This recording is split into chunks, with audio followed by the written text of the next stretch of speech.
Open your terminal and type the command to start the development server. Now, navigate to the application in your browser. Welcome to the AI Character Studio, where you can create stunning AI characters in seconds. Let's quickly scroll down to see the powerful features we offer from over 39 art styles. Panda. Next, we'll choose our art style. You can see we have multiple categories. Let's explore digital illustration and select the urban glow style.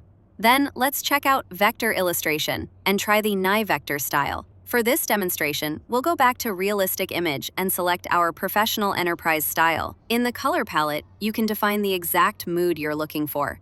We'll change the colors to a vibrant pink, a cool cyan, and a bright mint green. Finally, we need to choose the right format. Under canvas size, let's select the dimensions for a Snapchat story. Click Generate Character.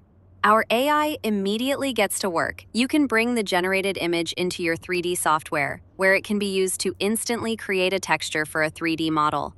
Look at how perfectly the texture maps to the mesh. From there, you can go straight to rigging and animation. Let's apply a standard walk animation. For the developers watching, a quick look under the hood shows a clean and organized Next.js project. We have our API routes, our component-based structure, and our main page layouts, all built with modern best practices.